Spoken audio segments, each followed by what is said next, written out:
తాకట్టులో ఉన్న బంగారాన్ని విడిపించి ఆ రోజు ఆన్లైన్ రేటుకే మేము కొంటాం. Sharma gold company.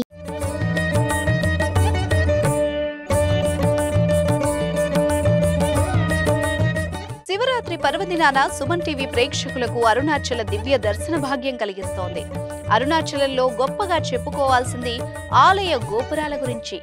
డ్రోన్ సహాయం ద్వారా చిత్రీకరించిన ఈ వీడియోలు అందరినీ ఆకట్టుకుంటున్నాయి. అరుణాచల దివ్య క్షేత్రానికి ఎంత గొప్ప పేరుందో ఇక్కడి గోపురాలకు అంతే విశిష్టత ఉంది. తూర్పు వైపు గోపురం శ్రీకృష్ణ దేవరాయలు కట్టించారు. అదో అద్భుత కట్టడం. ఇక ఉత్తర దిక్కున ఉన్న గోపురాన్ని ఓ మహిళ కట్టించారట. ఆ గోపురాన్ని అమ్మని అమ్మన్ గోపురం అంటారు. పరమశివుడి అనుగ్రహం వల్ల యోగ శక్తిలో సిద్ధహస్తురాలైన అమ్మని అమ్మాళ్ అనే ప్రతి ఇంటికి వెళ్లి గోపురం కడుతున్నాం, దానం చేయండి అని అర్థించేవారట. పరమశివుడి అనుగ్రహం వల్ల యోగ శక్తిలో సిద్ధహస్తురాలైన అమ్మని అమ్మాళ్ ఆమె ప్రతి ఇంటికి వెళ్లి గోపురం కడుతున్నాం, దానం చేయండి అని అర్థించేవారట. డబ్బులు లేవు అని చెబుతారేమోనని వారి ఇళ్లలోని ఇనుప పెట్టెలు ఎక్కడ ఉన్నవి, అందులో ఎంత సొమ్ముంది చెప్పేవారట. దీంతో భయపడి విరాళం ఇచ్చేవారని, వాటితోనే ఆమె ఉత్తర గోపురాన్ని కట్టారని చెబుతూ ఉంటారు. ఇక్కడ ఉన్న మరో గోపురాన్ని బళ్ళాల మహారాజు కట్టించారు. దీన్ని కిరి గోపురం అంటారు. ఈ గోపురానికి ఓ కథ ఉంది. బళ్ళాల మహారాజు అపారమైన శివభక్తుడు. ఆయనకు 2 భార్యలు, సంతానం లేదు. విభూది ధరించి ఎవరు వచ్చి ఏం కోరినా ఇచ్చేసేవాడట. బళ్ళాల రాజును పరీక్షించదలిచిన పరమశివుడు పెద్ద జంగమదేవర రూపంలో కొందరు జంగమదేవర్లను వెంట పెట్టుకొని ఆయన ఇంటికి వెళ్లాడట.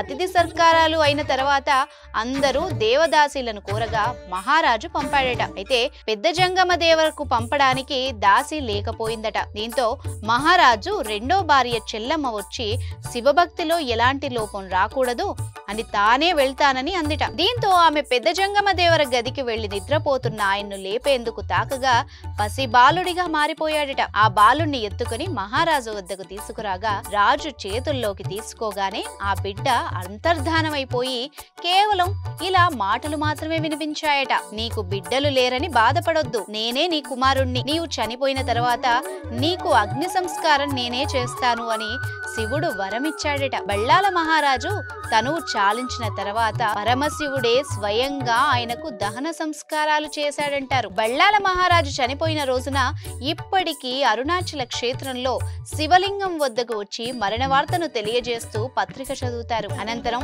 ఆలయం తలుపులు మూసివేస్తారు. ఉత్సవమూర్తి పల్లకిలో అభిత కుచాంబ సమేతుడై బళ్ళాల మహారాజు రాజధానిగా చేసుకుని పరిపాలించిన పల్లికొండ పట్టు వెళ్తాడు. ఉత్సవమూర్తికి స్నానం చేయించి బళ్ళాల దేవుడికి అబ్ధికం పెట్టి తిరిగి ఆలయానికి తీసుకొస్తారు. అభిషేకం అనంతరం స్వామి దర్శనానికి అనుమతిస్తారు. 6-7 శతాబ్దాలుగా పరమశివుడే తన భక్తుడికి తద్దినం పెడుతున్న ఏకైక క్షేత్రం అరుణాచలం. ఆ బళ్ళాల మహారాజే ఆ గోపురాన్ని కట్టించాడు. ఇక కిరి పర్వతం పేరు వెనుకున్న మరో గాథ ప్రచారంలో ఉంది. అరుణాచలం ఆలయం లోపలికి వెళ్తే సుబ్రహ్మణ్య స్వామి ఆలయం వద్ద బొమ్మల ప్రకారం ఆ కథ అర్థమవుతుంది. ప్రౌఢ దేవరాయల వద్ద అరుణగిరినాథర్ ఆస్థాన కవిగా ఉండేవాడు. ఆయన కన్నా ముందు సంబంధన్ ఆస్థాన కవిగా ఉండేవాడు. అరుణగిరినాథర్ చిన్నతనంలోనే తల్లిదండ్రుల్ని కోల్పోయాడు.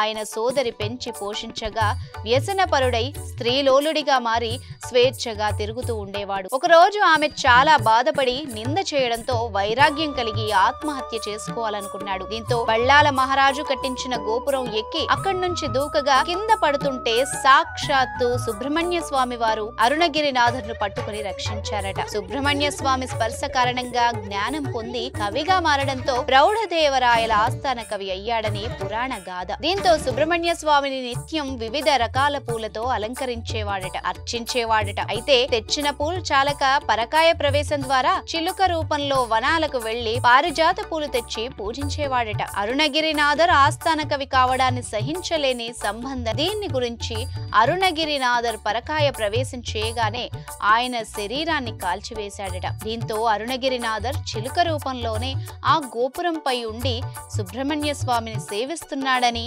ఇప్పటికీ పాటలు పాడుతున్నాడని అంటారు. అందుకు గుర్తుగా గోపురంపై పెద్ద చిలుక బొమ్మ కూడా ఉంటుంది.